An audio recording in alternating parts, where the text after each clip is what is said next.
the Divya Sharira, the light body, and manifests as the Nijavatara, the physical form, the embodied form, for us to experience Paramashivoham.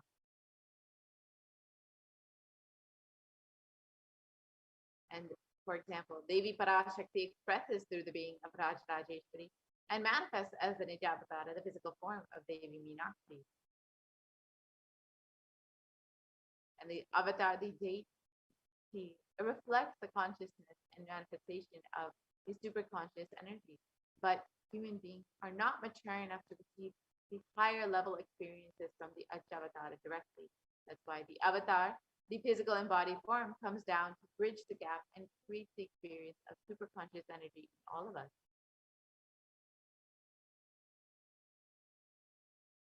And the Bhavasamadhi Darshan awakens your Kundalini Shakti, which is the latent potential energy in every human being. This influx of superconscious energy visibly slows down the aging process and empty to disease. And during the darshan, the whole brain comes alive, turning into a superconductor of conscious energies that heals, empowers, and transforms our lives. And during the Bhava Samadhi darshan, our neurons mirror that of the avatar. The mirror neurons activate and process all the observed movements or information of the avatar just by seeing.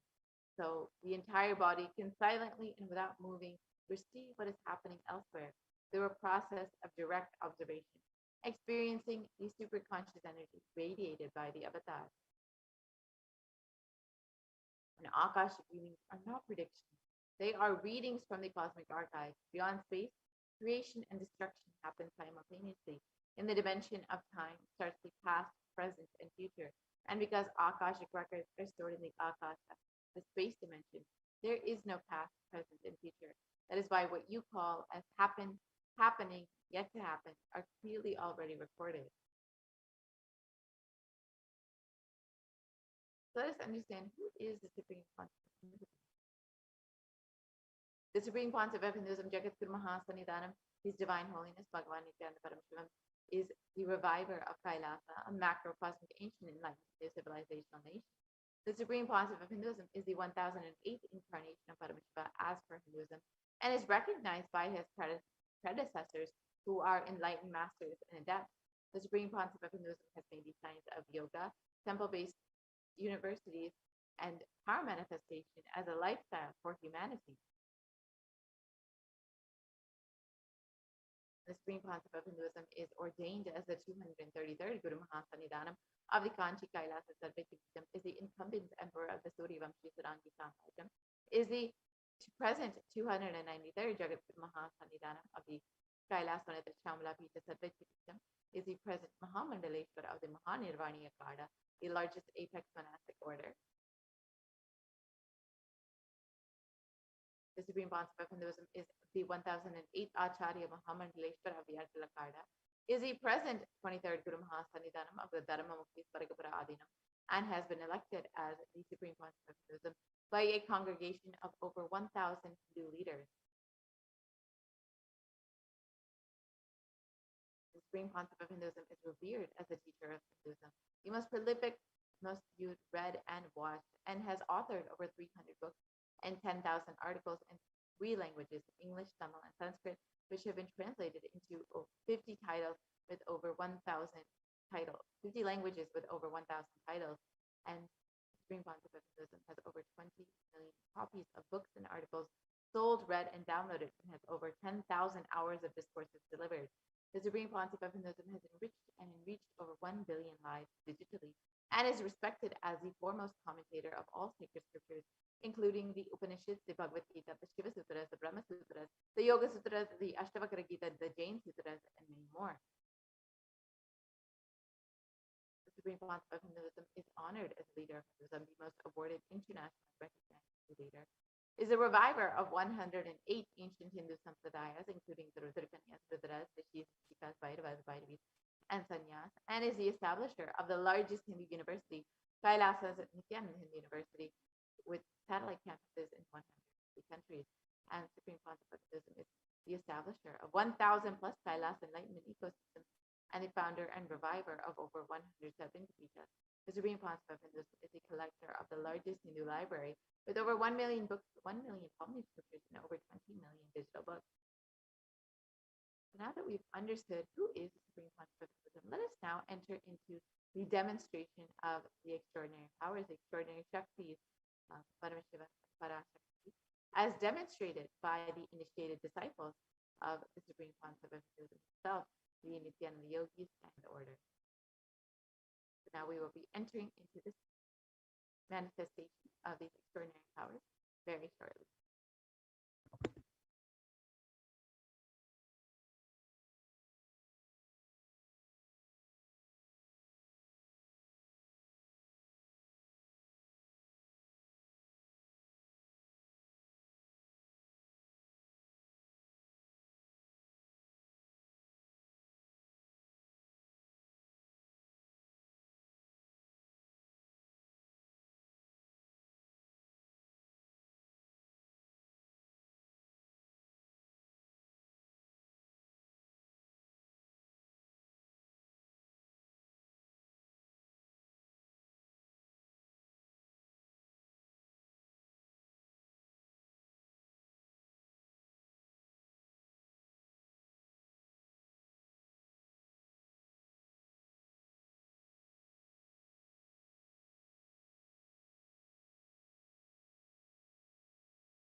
Yes, Nithyanandam.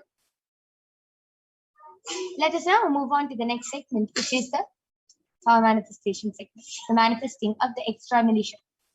So today, the Balasins, the Nithyananda Yogis, the initiated disciples of the Supreme Concept of Hinduism, will be demonstrating the extraordinary powers of third eye and sharing with all the experiences and results of the extraordinary manifestation of the divine powers awakened in us through Diksha. So, before we enter into the live demonstration, let us learn about what are Shaktis. Shaktis in the Vedagamas are the source scriptures Shaktis in the Vedagmas is described elaborately by Paramashivoham as a system, as a method and a science for human beings to explore various dimensions and experience powers and have new possibilities awakened in them. And Swamiji beautifully says that just with the cognition that you are the divine and that you need to manifest the divine, you can manifest these extraordinary Shaktis, and not with the cognition that you are a man and that you need to reach the divine. Next slide, please. So, what is the difference between Shaktis and Siddhis? Shaktis expressed from the space of enlightenment and as a side effect of feeling connection with the divine and high integrity with the Guru. Shaktis are the source of enlightenment. Siddhis are the powers that manifest from tapas or penance for enlightenment. Siddhis are on the path of enlightenment. Shaktis are the powers which manifest through ordinary human beings in extraordinary ways just with initiation from the avatar. And Shaktis are permanent. Siddhis, whereas, are not permanent and they may divert you from enlightenment. So, who is Paramashiva? And who is the source of all these Shaktis? Paramashiva is the primordial divinity in Hinduism, the ultimate reality and cause which is self-effulgent, Swayam Prakasha, all-pervading, unchanging beyond time, space, form, and causality. At the fundamental base of Avyakta, the unmanifest, and Vyakta, the manifest existence, he performs the Panchakriya, or the 5 cosmic acts of Srishti, Sthiti, Samhara, Prabhava, and Anugraha. Creation, maintenance, rejuvenation, pulling out of delusion, and liberating grace for all living entities. And Paramashiva himself has come down in the form of the Supreme Point of Hinduism, Jagat Guru Mahasamidhanam, His Divine Holiness Bhagavan Nithyananda Paramashivam, as the 1008th living incarnation and representation of Paramashiva and the reviver of Kailasa, the ancient enlightened Hindu civilization nation, which is the great cosmic borderless Hindu nation. And ever since the beginning of the civilization, the Sanatana Hindu Dharma has been the cradle of highly advanced sciences and enlightened beings. And for the first time in modern day, the Supreme Pontiff of Hinduism is reviving these yogic sciences at a record-breaking speed which was never accomplished before. So, the Supreme Pontiff of Hinduism was trained as an avatar and was recognized as an incarnation at a very young age and was trained and taught to revive these sciences and initiations and knowledge studies for billions to manifest the science of power manifestation from disciplines of Vedanta, Tantra, Sri Vidya, Yoga, Yogic powers, Mantra Shastra, Siddha Vidya, science of Aushadha, Advaita, Bhakti Yoga, Paramashiva and Paramashivoham. So how do we awaken all these divine Shaktis in us? If all these Shaktis are awakened in Swamiji, how can we awaken them in ourselves? When every ultimate truth, jnana, gets mapped into our consciousness, prajna, we start manifesting powers and it becomes a possibility for every being prajna. So let us now watch a small video of explaining what is Diksha and the science of initiation.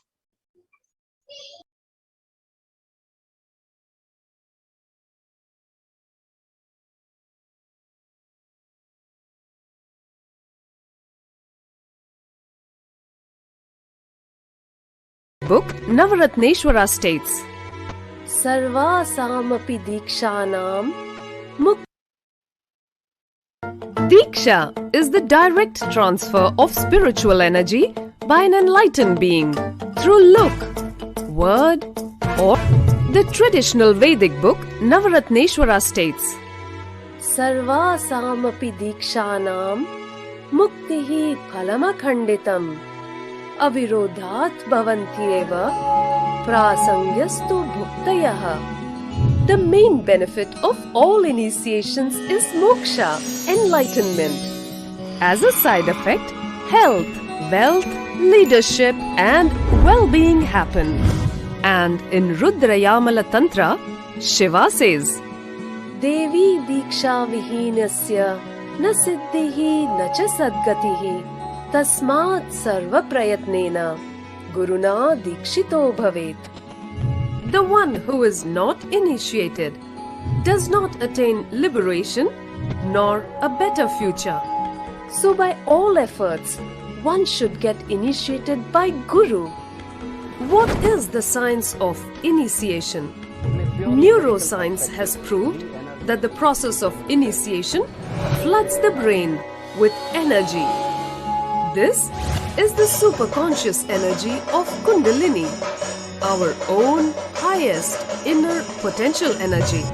As the Kundalini flows from the thalamus to the cortex, it sets up a powerful energy loop within the brain, which awakens the latent non-mechanical parts which we have never used before. With increasing levels of coherence, the whole brain comes alive, turning into a superconductor of conscious energies that heal, empower, transform our lives, bliss and fulfillment. Initiation creates high awareness, visualization, creativity. It also slows the aging process and improves the immune system. Kundalini awakening, healing experience, levitation, teleportation, materialization. Experience the power of any range of exclusive programs conducted at the ashram. Nithyananda Paramashivam.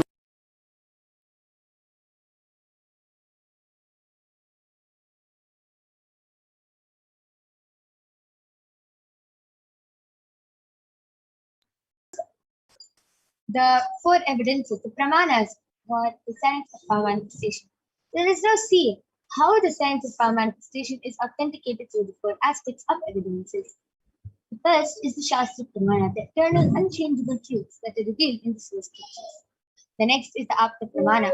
The experiences and results of Aptas are the authorities of Hinduism, the Vedic rishis and scientists who have time tested and verified this science. The next is the Atma Pramana, the account of the Supreme Pontiff of Hinduism, Jagat Guru Mahasanidhanam, His Divine Holiness Bhagavan Nithyananda Paramashivam, this millennium's avatar's personal experience of power manifestation. Last is the Pratyaksha Pramana, or the empirical evidence from observation and scientific experimentation. So, Vedagamas is a living applied. Vedas are the ultimate superior authorities for Hindus, and they are the pure science where the ultimate truth are explained. Agamas are the scriptures where the applied technology, the applied science. Vedas and Vedagamas are given the status of Shruti as they are directly revealed by Paramashivam. They are the ultimate, eternal, unchangeable truths, and a reference cited from these Shastras or source scriptures is called Shastra.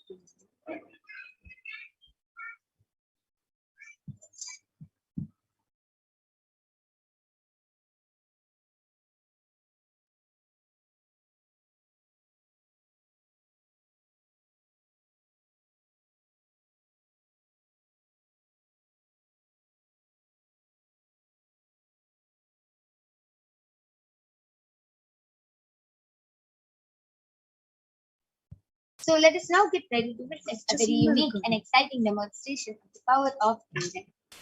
So the first is the Shastra Pramana. Let us listen to the Shastra Pramana, which comes from the Vijnana Bhairava Tantra, Sutra 34, Dharana 11. Kapalantar manonyasa ishtanmilitalochanaha kramena manasodadhyat lakshaye lakshyamuttamam. The translation goes, by fixing the mind on the inner space within the crown center and sitting stably without any movement, having the eyes closed in succession, by that stability of the mind and inner space, through the power of the third eye, one directly sees the ultimate goal Lakshyam. By having the vision beyond the sight that reveals any object or place, attaining the space of oneness with the source Paramashiva. Next is the Apta Pramana, where Bhagavan Sri Krishna initiates Arjuna into the power of third. Bhagavan Krishna says to Arjuna, Natumam shakyase drashtum anenaiva sachakshusha divyam dadami te chakshuhu ashyame yogamaishwaram. But you cannot see my cosmic form with these physical eyes of yours. Therefore I grant you the divine third eye. Behold my cosmic opulence. In the Hindu Purana, Srimad Bhagavad Gita, Bhagavan Krishna initiates Arjuna into the power of third eye to behold his Vishwarupa Darshan, the vision of his cosmic form.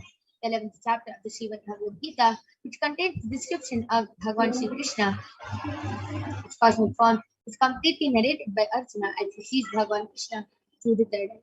And next is the Atma Pramana from the life of Swamiji himself. The first experience is that I was able to see everything around me, above me, the whole 360-degree, 10 direction, below me, everything. I realized not only I was able to see, I was able to feel, experience. I felt that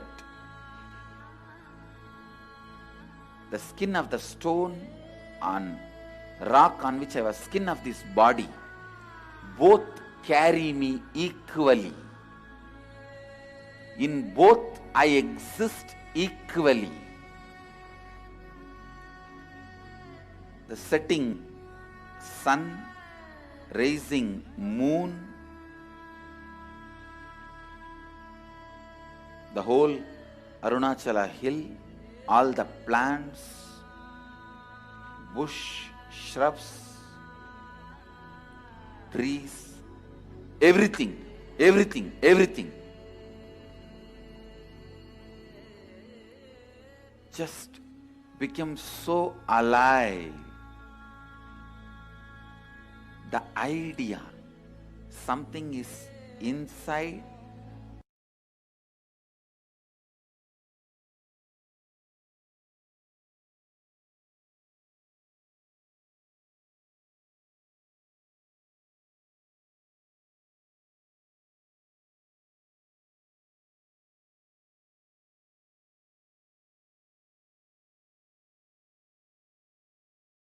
Yes.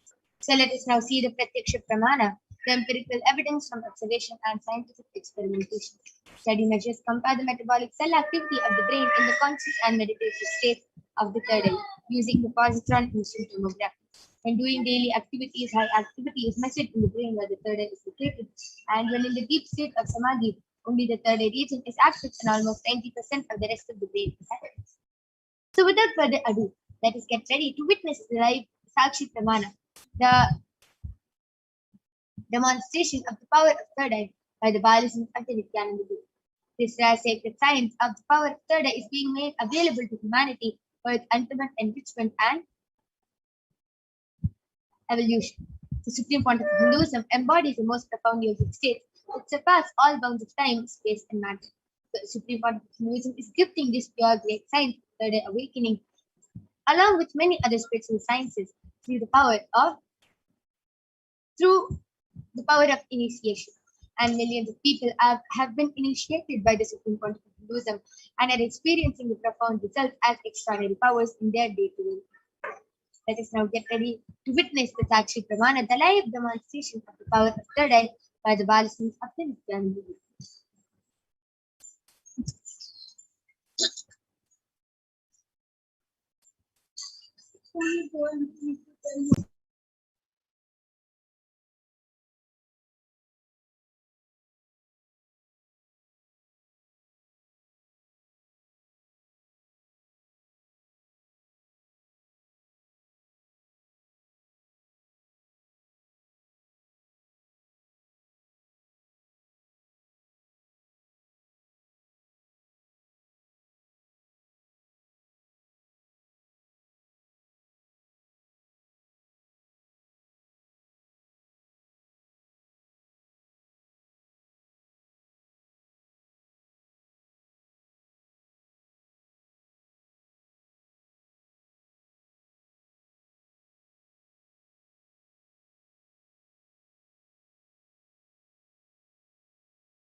Yes.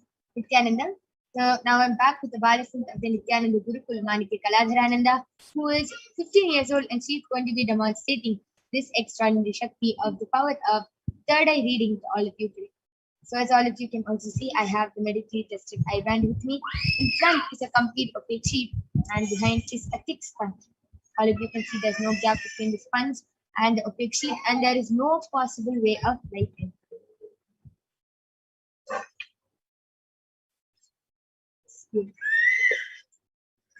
So all of you can see I'm unstrapping the eye band in front of all of you.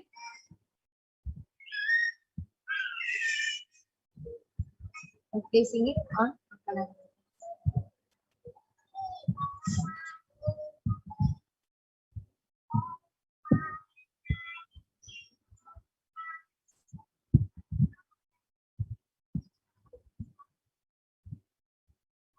Yes. Now, Kaladhara, are you comfortable? Now, could you just put my eye band in the middle?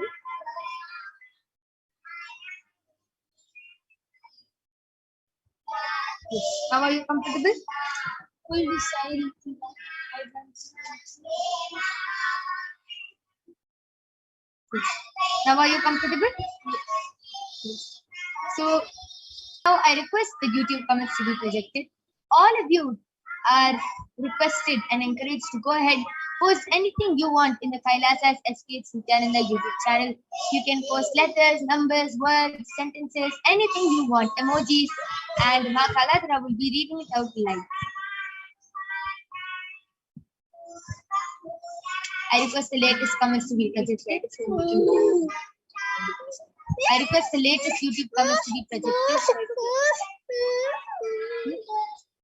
Yes, just before that, Ma Kaladhara, I request you to turn to your right, left, up. Yes, you can see there's no gap, and down. Beautiful. I request the latest YouTube comments to be projected.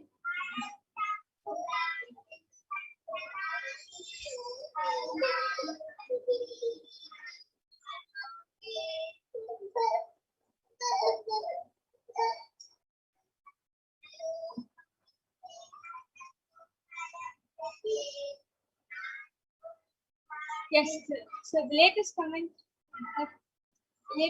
is from Kirtan Vajraya, and he has posted Nithyanandam with the Namaste emoji, and the previous comment is from Bala, and she has posted Nithyanandam. Beautiful. Anyone else who wants to post any comments can go ahead.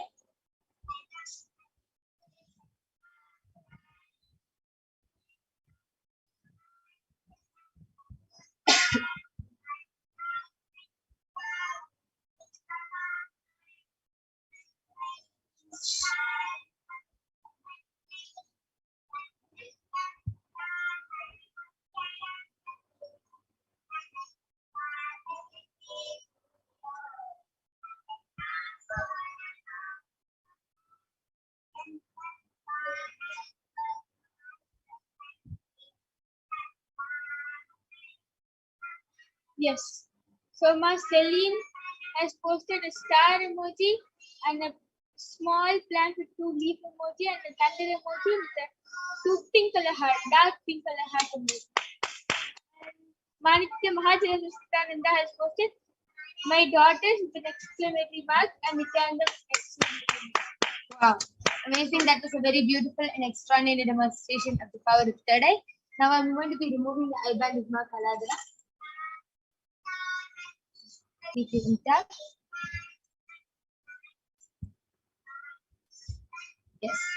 And with this, we will be back with the power of body scanning and remote vision right after a short break.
Yes. So let us now witness the power of body scanning. Let us now listen to the Shastra Pramana, which comes from the Vijnana Tantra. Swadehe jagato vapi sukshma sukshmataraani cha tattvani yani nilayam dhattvante vyajyate para.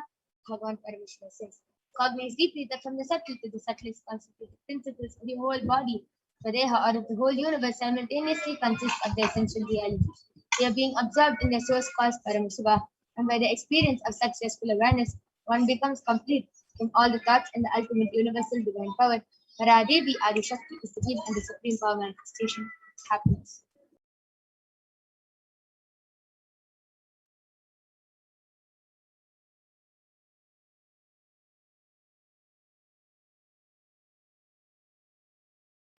Yes.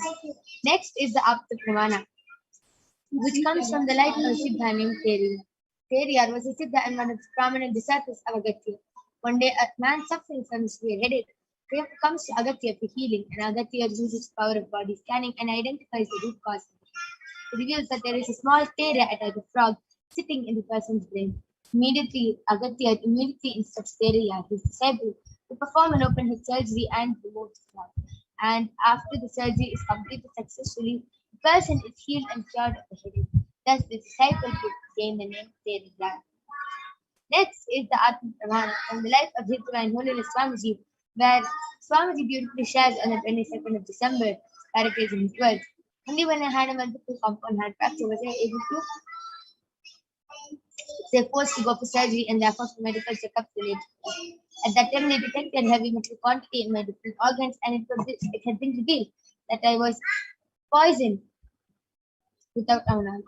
I immediately used diagnostic methods instead of medical facilities to study the body condition to see what happened. Through the power of body scanning, I found out what the problems and imbalances had happened and where the balance had been. I used allopathy as a second opinion just to verify my findings. Last is the Pratyaksha Pramana, Sakshi Pramana, the experiences and results of the extraordinary manifestation happening through the initiative cycles of Swami. So you can see how so many of the disciples of Swami have manifested this power of consciousness in the matter, and all of you who have manifested the power of body scanning, and all of you are going to be witnessing this extraordinary Shakti now. So we'll be back right after a short break.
Yes. So I request all of the participants or all the viewers who are watching now, please go ahead and start posting your comments in the Kailasa's HDH Nithyananda YouTube channel.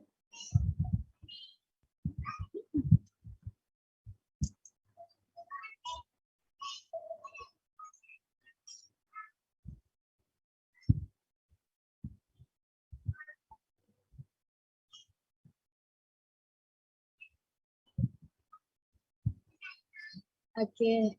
Ma'am Hajilendra Siddhananda has posted, Ma Kaladra, your live practice sessions are growing more and more powerful by the day.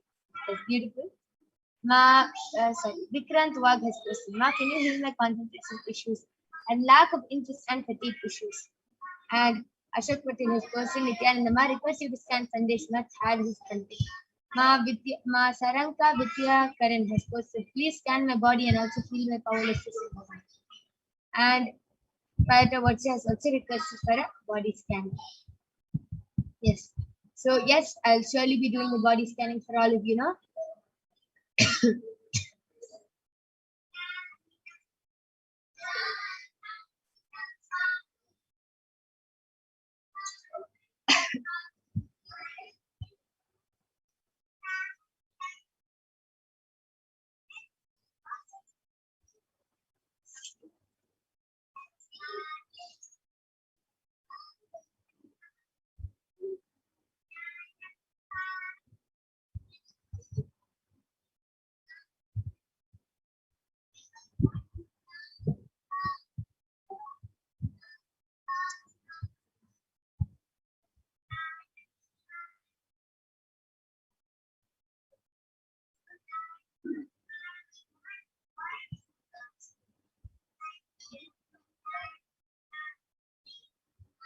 Yes. First, I did the body scanning for Vikrant Wag. He has requested for a healing of a lack of concentration and lack of interest issues. Yes, Aya, Swamiji is only showing it is your cognition, Aya. You never want to do it and you don't do it with your authenticity. That is why you are having this. So it can get healed, yes, just by starting to be patient with yourself. So Swamiji is revealing every day 108 times you have to start writing the Mahavakya and you can heal these problems and you will start becoming more patient with what you have and you will do whatever you do with full integrity. Yes, and Swamiji revealed for Ma Saranka Vidya Karan. Swamiji revealed that you have been inhaling too much of toxins in the past few days now and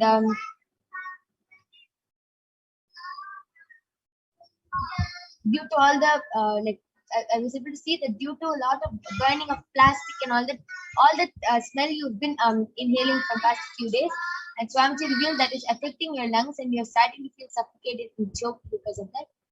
Swamiji is revealing that what you should do for that is that you should start burning neem leaves in your house and every day do the Trine Kumbhaka for in the morning 11 times. Yes. And so I'm going to now be doing the body scanning for Ashok Patel Aya's, for the person who Ashok Patel Aya has requested for.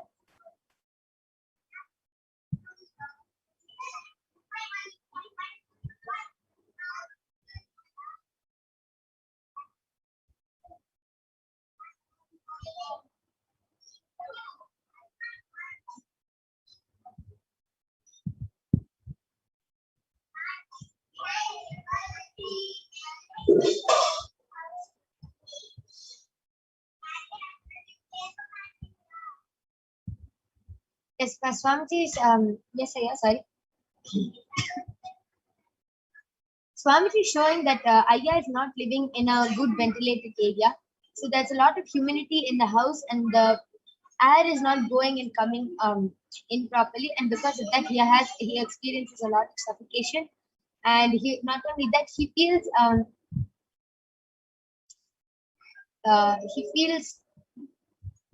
like not only suffocated, he's starting to become claustrophobic. He feels like he can't stay in one place for a long time. He feels like that.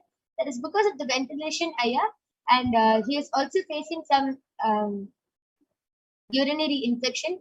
And Swamiji is showing it is actually from starting internally, and he slowly seeing few symptoms outside.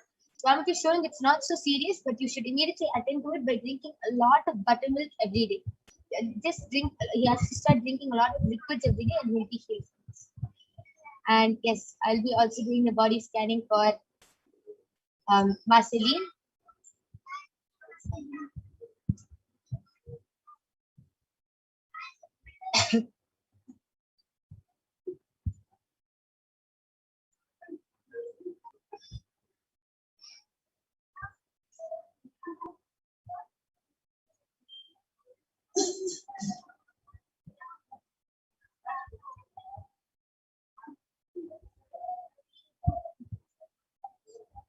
Yes, Swamiji is showing that you have to start wearing more cotton sarees and more like any dress you're wearing, cotton, you have to wear cotton dresses because of the material you're wearing. Your skin is very suffocated, and you're starting to get rashes on your skin and a lot of itchiness and dryness.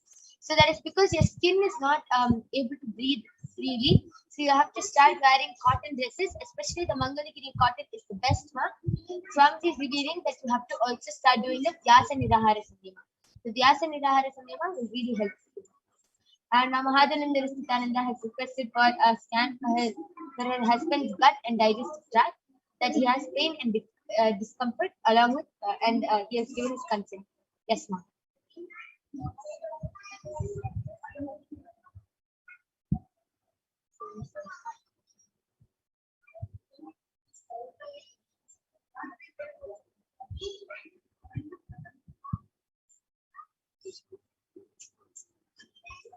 Yes, Swamiji is revealing that there's a lot of heat in his body, and there's a lot of heat, and in his blood there's a lot of toxins.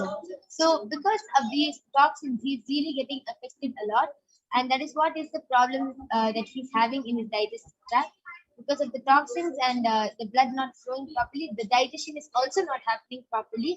So this is the root cause of Swamiji Shwar. Swamiji is revealing that he should start drinking neem juice and curry leaf. He should start adding more more curry leaves into his food, and this will heal him. Not only that, Swamiji is also showing to sleep with a wet cloth on the forehead. Yes, and Vikrant Wag has requested for a scanning for sessions issues.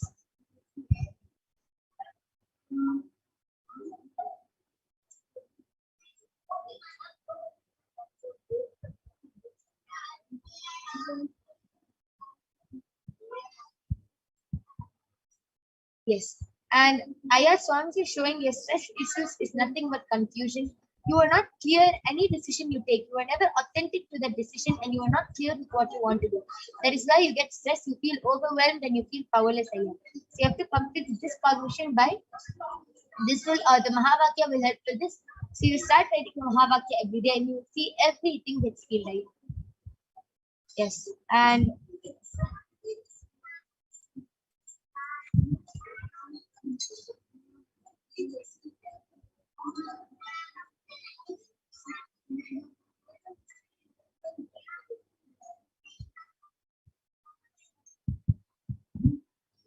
anybody has any questions can go ahead, and anybody wants to get back in the Kailasas Aspiration and the YouTube channel, please do it. Ashok Patel has posted, Ma, thank you for the scan. Really enjoying the session every day. Nithyananda. Yes, Aya. Ma, Celine has gotten back telling, okay, thanks, Ma. Yes, Ma. Mahadhananda Nithyananda has posted, thank you, Ma. Yes, that makes sense. In fact, it links to what was previously shared in scans before this issue build up to this point. Yes, Ma. Thank you for getting back a lot. I will thank all of you. And yes, with this, I'm going to be concluding the power manifestation session. Thank all. Yes, and Ma and Vikrant Aya has also gotten back telling thank you, Ma. Yes, Ma Celine, Ma Ashok Patel, Ma Mahadhananda Nithyananda, Vikrant Wag, fire towards the Aya. Has also requested for a body scanning. I will quickly do the body scanning for fire towards the Aya.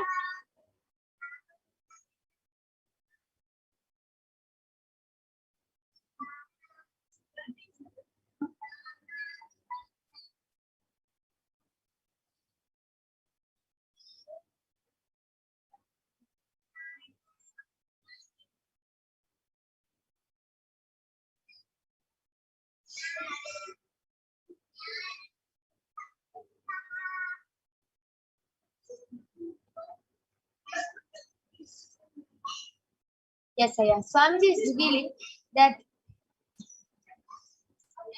Yes, Aya. Swamiji is revealing that from past few days, you started feeling a lot of connection to Paramashiva and Paramashakti, and Swamiji is revealing that that is actually very good, and Swamiji is also revealing that there's a lot of energy which is like in your body from past few days, and because of the heat, you're not properly cleansing your body and taking care of your body. And anytime you connect with any deity or anything, the heat which is coming, your body is not able to handle the heat and that energy. So Swamiji is revealing that for the next few days you have to start doing the Rama Nirahara Samyama, and like in the next 11 days you can do the Rama Nirahara Samyama, and make your by doing the Nirahara Samyama you're cleansing your body and making your body stronger for to hold energy, to hold receive all these darshans from Swamiji. This is the only thing that Swamiji is revealing again. And yes, so Parata Vajraya, Vikrant Vagaya, Ma Mahadelandra Nithyananda Ma Salim, Ashok Patelaya. We thank all of you for joining us in this Kailasa's Parashakti Akashic reading program and in this power manifestation session. And now I'm going to be concluding the power manifestation session. I thank all of you for joining us. And yes, Parata Vajraya has gotten back telling yes, not yes. Thank you, Aya. And yes, with this we would like to conclude this power manifestation session. Thank all of you for joining us. Please stay tuned for the upcoming segments. Thank you, Nithyananda. So we'll be having our further acharyas joining with us in after a short break.